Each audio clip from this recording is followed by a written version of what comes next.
అటువలే ప్రభువునకు క్రీస్తు శరీరములకు రక్షకుడై ఉన్నాడు. అందుకే ఇక్కడ అంటాడు, స్త్రీ భర్తకు లోబడాలి, భర్త మాట వినాలి కదండి.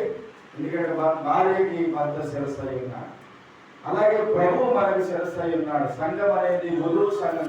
ఆమె చెప్పండి, ఏ సంఘం అనేది? వధువు సంఘం. ఈ సంఘం కొరకు ఆయన మళ్ళా తిరిగి రాకపోతూ ఉన్నాడు. మొదటి వచ్చాడు, మొదటి రాకడలో మనందరి కొరకు, సంఘం కొరకు, సర్వమానవుల కొరకు ప్రాణం పెట్టి వెళ్ళిపోయాడు. రెండవసారి ఆయన రాబోతున్నాడు, సార్వత్రిక సంఘాన్ని నేను తీసుకొని వెళ్ళడానికి. దేవుడి స్తోత్రం. కనుక ప్రియ దేవుని సంఘం, ఆ దేవుడి బిడ్డ అంటాడు. చదవండి ముందుకి. సంఘము క్రీస్తునకు లోబడినట్లుగా భార్యలు కూడా ప్రతి విషయములోను తమ పురుషులకు లోబడవలేను. పురుషులారా, మీరును మీ భార్యలను ప్రేమించండి, అటువలే క్రీస్తు కూడా.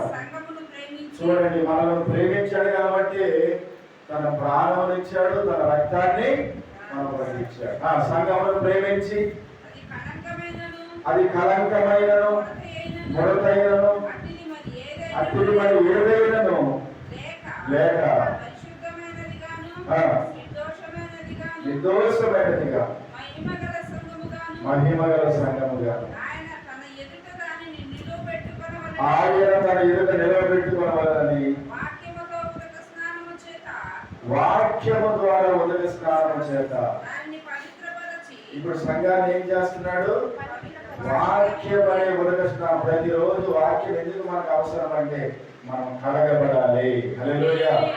మనలో ఎలాంటి మచ్చ, డాగు, కలంకం, ముడత ఏది ఉండకుండా మనం జీవించాలి. అక్కడ అంటాడు ఇంకా క్రింద వచ్చినంలో, వాక్యముతో ఉదక స్నానము చేత దాన్ని పరిశుద్ధపరచి పరిశుద్ధపరచుటకై. ఇదిగో దేని కొరకండి? సంఘము కొరకు తనకు తాను అప్పగించుకొనెను. దేవునికి స్తోత్రం. ఒకరోజు క్రీస్తు మహిమ గల సంఘము ఆయన న్యాయపీఠం మీద నిలబడాలి. అప్పుడు వ్యక్తిగతంగా అడుగుతాడు, సంఘపరంగా అడుగుతాడు, ఇదిగో నేను ఇచ్చిన రక్షణ ఇచ్చాడు కదా, నువ్వు ఏ రకంగా జీవించావని అడుగుతాడు. కనుక ప్రియ దేవుని సంఘం, ఆ దేవుడు పెట్టారా? ఆయనకి మరుగైనది ఏదైనా ఉందా చెప్పండి? దేవుడికి మరుగైనది ఏది లేదు, రహస్యమైనది ఏది లేదు.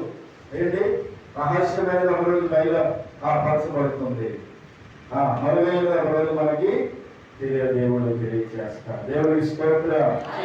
ఇప్పుడు మనం ఎవరికి భయపడాలంటారు? ఇప్పుడు మనలను నరకం నుండి తప్పించగలిగిన, చదవండి మాట ఒకసారి. ఎవరికి మీరు భయపడవలెనో మీకు తెలియజేయదు.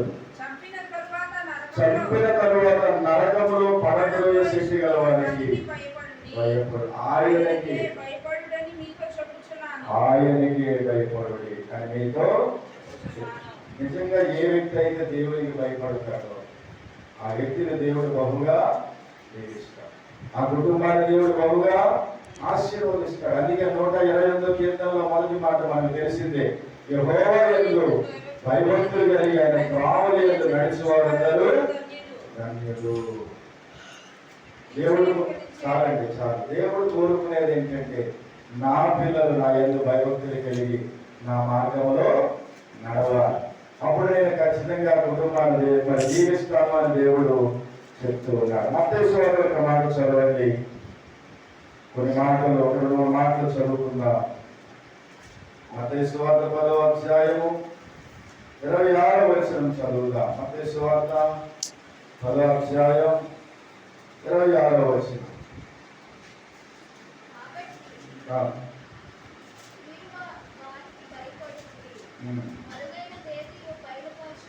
ఇక్కడ కూడా ఏదో చెప్పాడు, మరుగైన దేది కూడా